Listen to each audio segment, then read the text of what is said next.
This is the Geekery Update with Alan and Brian. I'm Alan.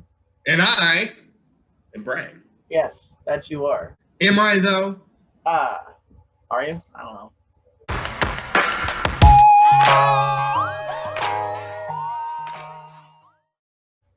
I'm also looking forward to Zack Snyder's Justice League. Yeah. I've actually heard they're going to split it into 4 parts. Yeah, that's what I hear too. So it's going to be more like a mini-series. DC should just honestly stick to miniseries. Like Yeah. their Watchmen show they did on HBO. That thing was phenomenal. Was that pretty good? I didn't watch that. It was stupid good, Alan. Like, it was an Emmy award-winning TV show for a reason. The Arrowverse, when that first started out, I mean, there's still some okay things now, but when that first started out, I would take that over the movies any day. I mean, Man of Steel was all right. Batman vs. Superman, the director's cut was really good. But, like, the things they had for Arrow and Flash and Legends of Tomorrow, that was superb over the movies.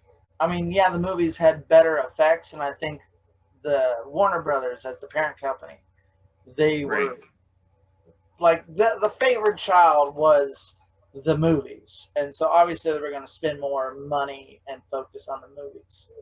But hopefully that's changed now. Superman and Lois looks pretty good. The DC Universe stuff, which now it's going to come over to HBO Max.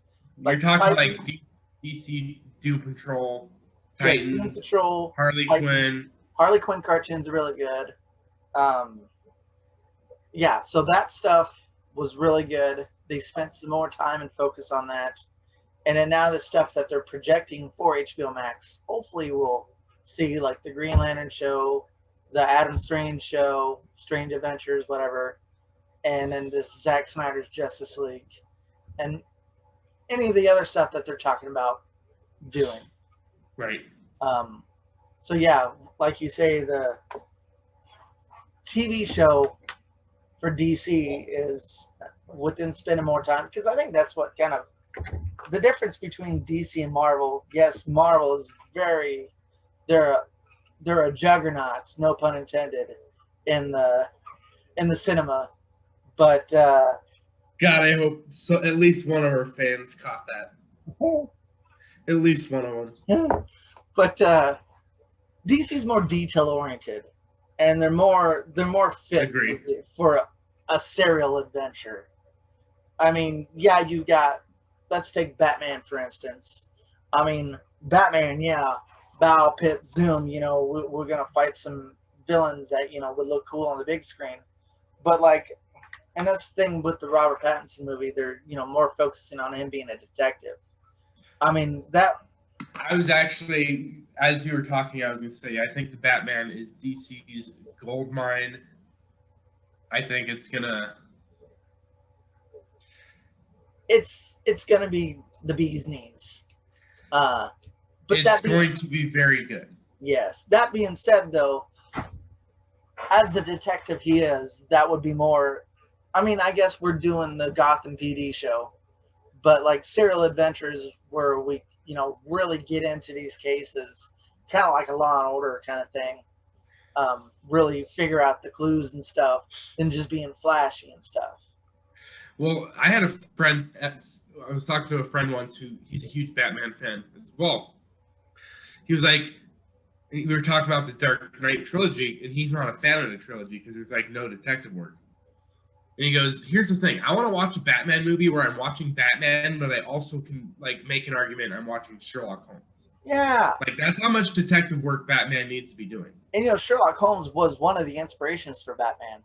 I mean, absolutely. He's like a mixture of Sherlock Holmes, Zorro, and Dracula. Absolutely.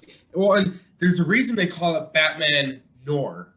He's darker. He doesn't have the Superman or Wonder Woman strength. He doesn't have the Green Lantern ring. He doesn't have Cyborg's robotic. Like, he's just a man who fights. He's got a cunning mind. And he is stupid smart and knows how to do his detective work.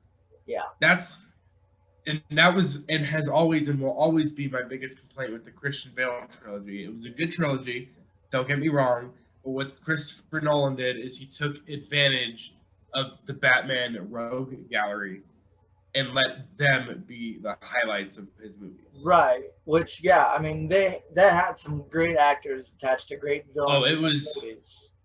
I mean, the Dark Knight, the Joker Two-Face combo, that was incredible.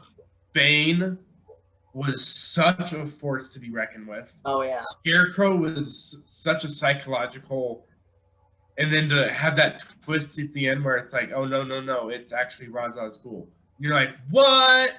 Yeah. Like Christopher Nolan, whether people want to admit it or not, he made his money from the Batman Rogue Gallery. Yeah. Period. Not so much on, and that's why Christian Bale is not one of my favorite Batmans. The people who are invested into Batman, come on. It was one of the worst Batmans. Is it? Yeah. Is it like? Are you a fan of Christian Bale's Batman, or are you just a fan of those movies? But anyways, so the Green Lantern show is going to be great for Serial Adventure. Although they did say that it's going to focus more on the Green Lantern Corps, the lesser members, like Guy Gardner and stuff, which is fine. I was kind of hoping there was a recent comic called The Green Lantern, in which it was basically Hal Jordan being a space cop. And he would go, and it was not necessarily, it was some bottle episodes, but it had an overlining umbrella plot, and which that would be good to adapt.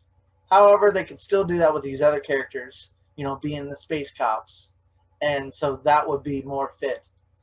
Would be better for a series than say a movie, like the Ryan Reynolds movie.